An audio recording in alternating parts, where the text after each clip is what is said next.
What's up, everyone? This is Mark And Jessica. from Turn 3 Rental, here to bring you our top 5 cards from 2015. These cards will be from the sets Fate Reforged, Dragons of Tarkir, Magic Origins, and Battle for Zendikar.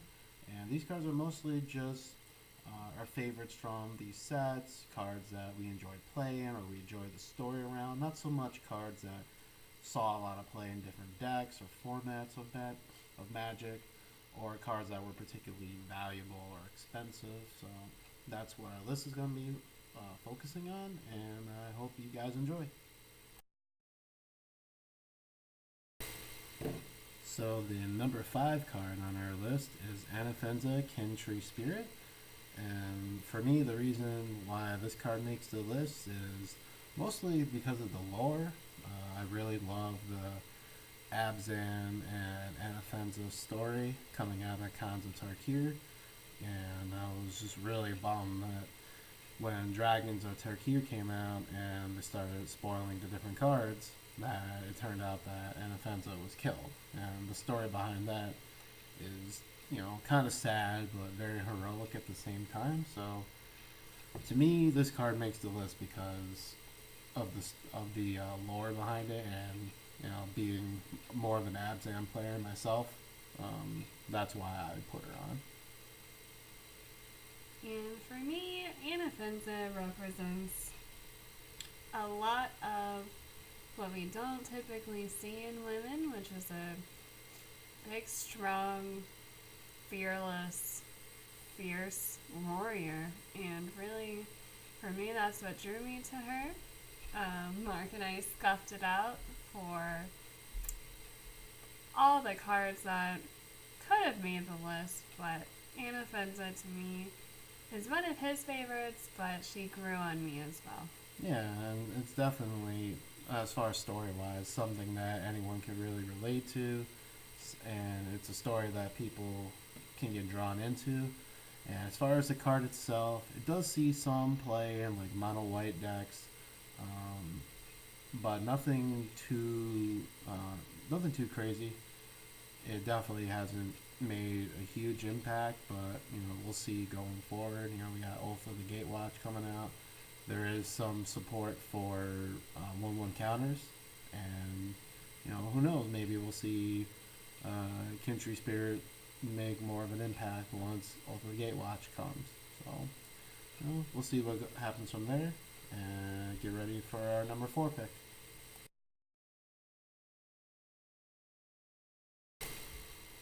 And moving on to our number 4 spot is going to be Gideon, ally of Zendikar. What a strong, manly man he is, huh? Well, he's a man right there. He really is. He's like Hercules, you know? And he's, in my mind, the true meaning of the word hero. A protagonist that we want to root for. And I think that is what stuck him to my mind is he faced hurdle after hurdle and went through the ringer, and he just had the biggest task in the world trying to defeat this seemingly indefeatable, you know, threat, the Eldrazi. Yeah. So, for me, that was my reason. What about you? Yes, I think we're on the same boat there. He has a great story. Trying to join all the planeswalkers and all the allies of Zendikar together to fight Ulamog and the Eldrazi, and how the story progressed was really good. He struggled at first, and he was the outsider to the world, and that world didn't know if they wanted to accept him or not. And then he eventually earned their trust, and now he's just taking on full responsibility. Every battle is his battle to win, for Zendikar, and every loss of life, pains him. So it's definitely a really cool story, and but mostly for me, this card entered the list because of its playability and how much it will probably impact the game of Magic going forward. Its abilities are just amazing and something you want in a Planeswalker for your deck. putting out creatures, having some kind of buff effect, and then the added bonus of Gideon becoming a creature himself and then attacking, which is just amazing. Such majest. Very majest. So for me, that's why Gideon is number 4 on our list. And moving on to our number 3 spot, and my all-time favorite off this list is Mrs. Dragonlord Atarka. Now for me, it's not just that her color is in line with my colors, which are red and green, but it also, for me, means that she stands out from the other dragons in my mind, and that's what makes her really special. She just eats and just grows to a big, massive dragon and just, kind of minds her own and doesn't act bossy towards her clan or anything like that. She's not mean. She's not vicious. She's just there. Just vicious towards the things that she wants to eat. Just to eat, normal circle of life stuff. What about you? Why do you like her? Yeah, she's definitely a different kind of dragon than the other 4 of Tarkir. She takes a more of a passive role with her clan, and the only reason that they're together as like a cohesive unit is because they feed her, and then that's her agreement to not bother them. So they kind of have like, all right, you serve me, I serve you kind of thing. But for me, the reason this card is on this list is just because it's such a powerhouse. Like, if you live long enough in the game to make it to play Dragonlord Atarka, I mean, that's something hard to come back from. I mean, automatically something is dying through the 5 damage, a creature or a planeswalker, and then just being able to swing in with all the damage that Atarka provides. I mean, that is backbreaking in most games if you can't deal with her. So the card itself has seen a lot of play in red-green variants. Also, any kind of ramp decks, Eldrazi ramp perhaps, and that's mostly it. Just in standard, it's really expensive to play in other formats. I think it might show up in a couple of modern decks. I'm not 100% sure, but for me, it's definitely just a great card. Not only just the story behind it and Dragonlord Atarka as a dragon character, but I mean, the times where you've played that card against me and then I had no answer for it, I mean, that's game over right there. That's definitely a solid card for sure. Yep. Number 2 spot on their list goes to Liliana, Heretical Healer. And full disclosure, she is my favorite character in Magic. And your girlfriend. Well, I don't know how that would work. Cardboard girlfriends and everything. Yeah. But this card makes it on the list. To me, it's a very powerful card. It has great planeswalker abilities once you're able to flip her. And mostly the story is what makes it such a great card. Liliana has such a great backstory, and whenever she's involved with a set that comes out for Magic, there is always something interesting that happens when it comes to Liliana. And for me, in my mind, she knocked out my favorite, Sandra.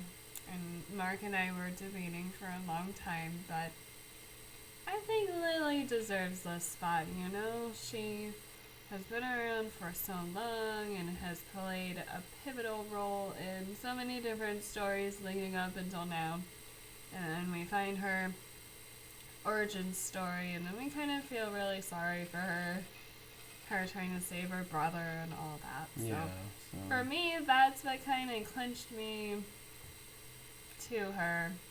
I really appreciate how she tries to make things right and find herself, which is just really cool. Yeah, definitely. So was number 2, guys, and we got one more card left. You'll have to wait and see what it is.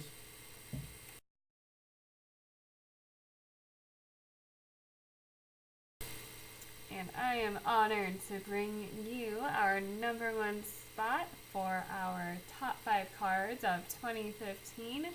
The Not So Man, the Myth, the Legend, Ugin the Spirit Dragon. Yeah, Ugin.